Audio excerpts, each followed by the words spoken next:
Hey AD, I'm Vanessa Hudgens. Welcome to my home.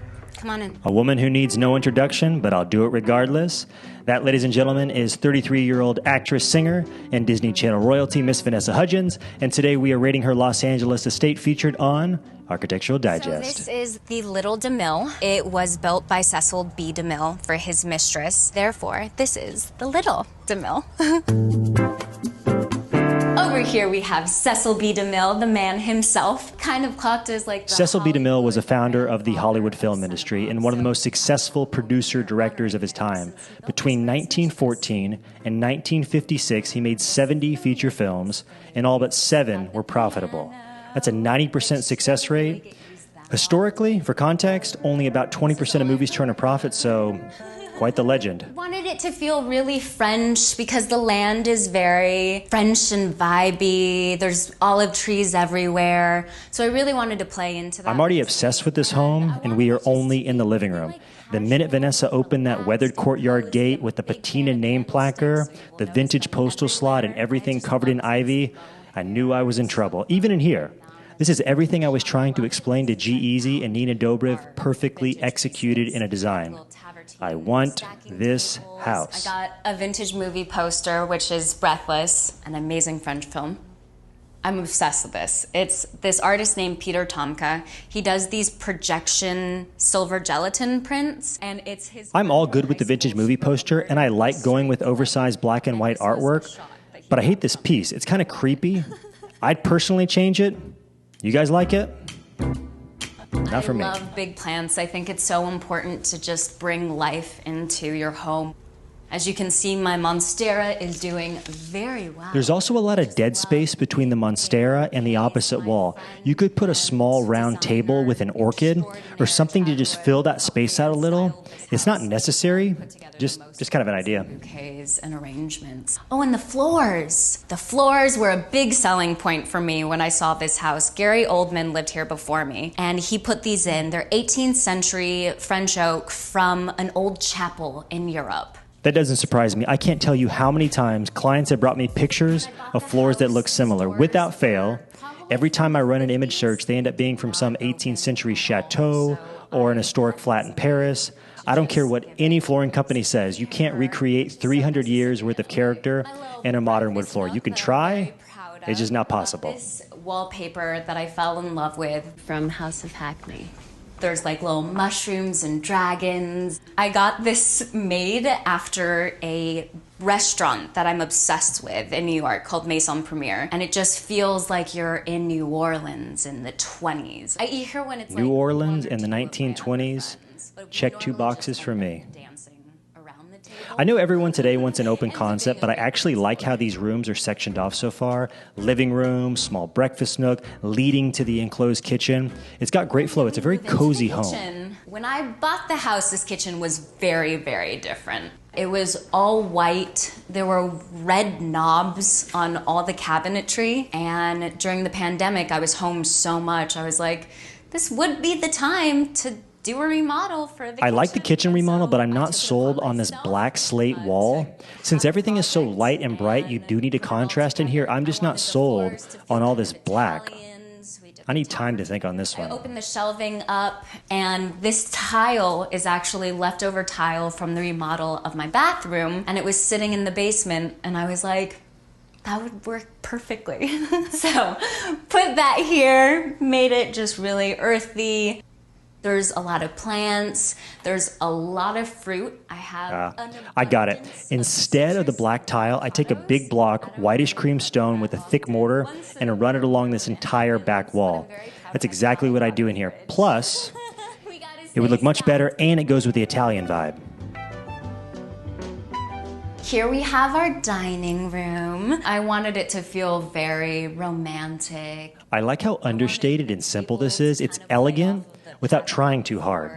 Does that make sense? Like 1950s Italian chandelier. She's done such a great job. Organic and kind of neutral, since this opens and flows into the olive trees. This is the powder room, which I just love so much. But this wall was painted red, like bright red. So knowing that I wanted it. Very old school, old Hollywood. I found this wallpaper by House of... Well, you know I like a good wallpaper, and you can never go wrong with the old Hollywood vibe. You know, for those of you who watched my Nina Dobra video, her master bathroom, she kept everything original because she wanted to preserve it, which, again, I can respect.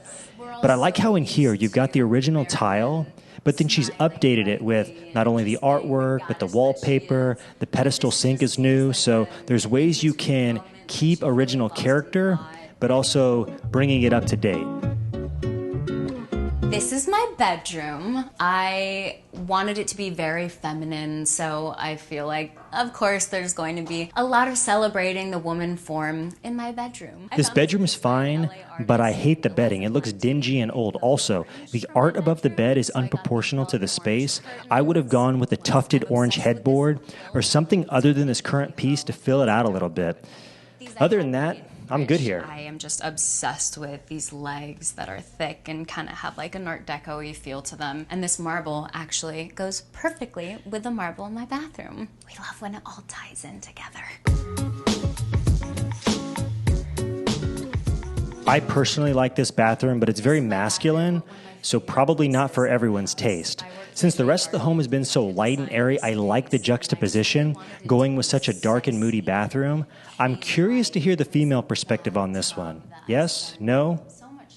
Let me know. Here's the marble that matches my bedside tables. And then these are also the tiles. See, I like the tiles in here. I just don't like them in the kitchen. That I used as a backsplash in my kitchen. All the faucets I wanted to be brass, so naturally... Also, you have relatively large windows in the shower and over the bathtub, so that helps. You couldn't get away with all black if it wasn't for this natural light, so keep that in mind if you want to do a dark bathroom.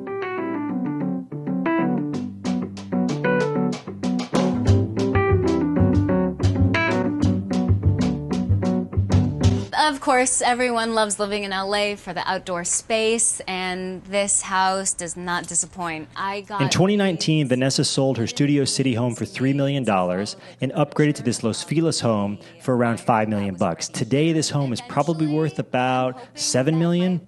Anyways, Los Feliz is an historic neighborhood located between Hollywood and Silver Lake, right beneath the Griffith Observatory. Most of the homes were built around the 1920s, and it's been a popular neighborhood with celebrities ever since. Katy Perry, Natalie Portman, Eva Mendes, Megan Fox, Kristen Bell, Kristen Stewart, and Robert Pattinson have all lived in the neighborhood. Also, Vanessa mentioned this is the Little DeMille because Cecil B. DeMille built this home for his mistress. Well, Cecil lived further up the hill and was neighbors with Charlie Chaplin at the time. Supposedly, Charlie had $1 million in cash buried in his backyard, but that's a different story for a different day. Anyways, in 2017, Angelina Jolie purchased Cecil's personal home for $25 million. Needless to say, a lot of Hollywood royalty has called Los Feliz home over the decade, and you can obviously see why with this property. And I'm just obsessed. It brings so much life to the place. She also did these. We call them the lovers. The best yard we reviewed was Jared and Genevieve Padlacky's home in Austin, Texas. If you haven't watched my review of theirs, go check it out. It was incredible. But I will say this yard here even tops theirs. I love how it's multiple levels and you've got all of these little secret passageways throughout the garden. Also, this is over 100 years worth of mature landscaping. You can't just go to your local garden supply store, fill up your car, and come home one weekend and try to recreate this. It's not going to happen. I'll tell you right now, this is going to be the highest score I've ever given out on Star My Space. I'm impressed. I'm blown away. We have our big old fireplace and the biggest grapefruit tree, which lights up at night and just is so I want this house. That's probably the highest compliment I could give, honestly. I could get really nitpicky, but overall, this house was pretty flawless and the best house we've reviewed to date. With that being the case, I'm giving the Little DeMille a 9.2 stars for Little DeMille and Vanessa Hudgens. Am I overhyping this house? You be the judge. Let me know your thoughts in the comments. Don't forget to like, subscribe. I will see you on the next video. Bye-bye. Man, I love this house. Bye. See ya.